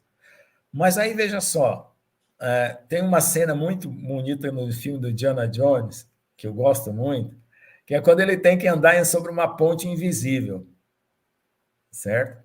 E ele joga uns grãos assim, ele chega, tem um abismo, né? Um filme do Indiana Jones, e tem uma ponte invisível ali, e ninguém consegue passar para o outro lado porque não sabe onde botar o pé ali, porque a ponte é estreita. Se você colocar o pé de forma errada, você cai no abismo. Então, aí ele joga uma areinha e aparece aquela ponte lá, um dos filmes de Indiana Jones. Aí você começa a andar nessa ponte invisível. Mas aí você já está para além da ciência, né? É complicado, né? É preciso chegar num ponto, hoje em dia, de conseguir fazer essa ponte, exatamente, onde a pessoa entende. Eu acho que a ponte está feita, é você que tem que encontrar ela. Exatamente. Se você for por autoedificação, você pode errar o caminho. Com certeza, com certeza. Mas é uma questão. Quanto mais a pessoa vai avançar, mais ela vai. Isso é o tatear mesmo, né? Ela vai conseguir sentir aonde está o próximo passo. Então, veja só, eu tateava as trincas há uns anos atrás, agora não, ela já tem mais comprovações para mim do que antes. O que eu estou tateando agora é o que vai ser concreto para mim no futuro. Perfeito. Perfeito. Né? É um processo. Exatamente. Bom, é uma conclusão fascinante, né, pessoal? E hoje, pela primeira vez, então, nós estamos na presença do professor Lucas Máximo Alves, que, mesmo sendo um cientista, né, você vê que isso é possível, se permite vivenciar o transcendente da maneira como ele escolheu. Isso é importante, como todos nós devemos fazer.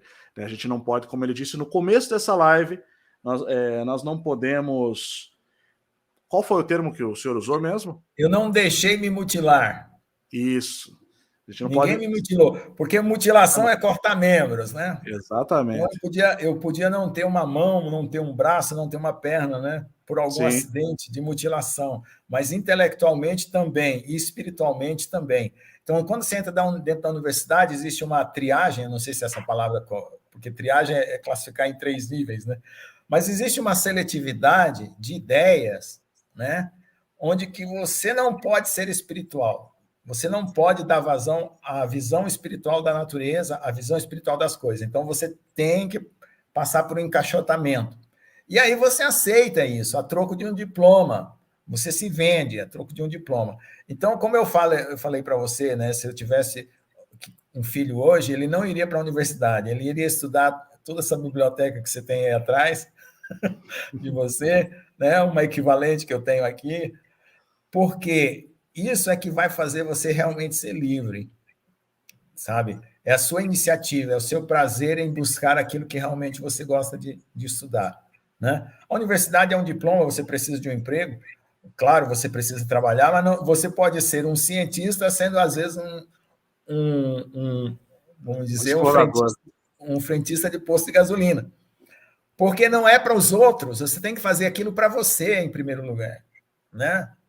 Agora, se você faz para os outros, aí você quer reconhecimento, né? Se você tiver a oportunidade de ter um emprego e viver num nível universitário e por resultado do seu trabalho você tem um reconhecimento, está ótimo, que é o que aconteceu comigo. Eu nunca busquei reconhecimento, busquei fazer um bom trabalho, o reconhecimento foi consequência, né? Agora, você como um ser, como indivíduo que está nesse mundo para transcender, você pode ser um frentista de posto de gasolina e ter uma biblioteca maravilhosa, estudar coisas profundas. E enquanto você está pondo gasolina lá, você está tocando o coração das pessoas com o seu conhecimento, com a sua sabedoria. E isso é que vai fazer você ser um ser humano valioso, de verdade, não um ser humano com os valores da sociedade, que normalmente é o que faz. Porque na sociedade você não precisa nem ser íntegro, basta você ser inteligente.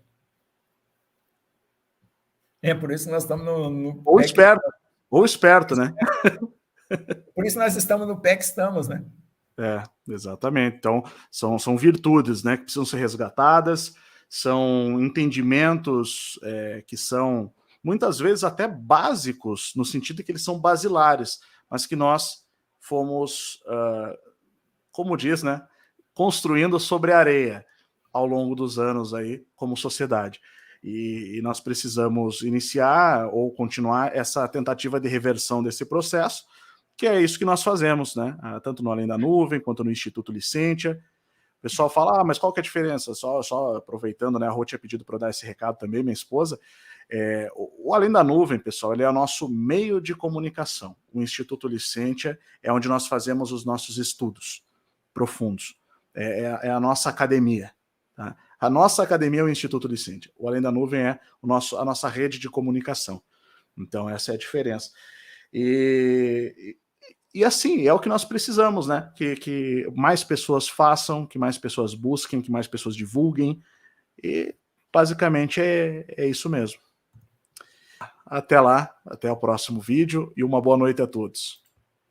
Boa noite.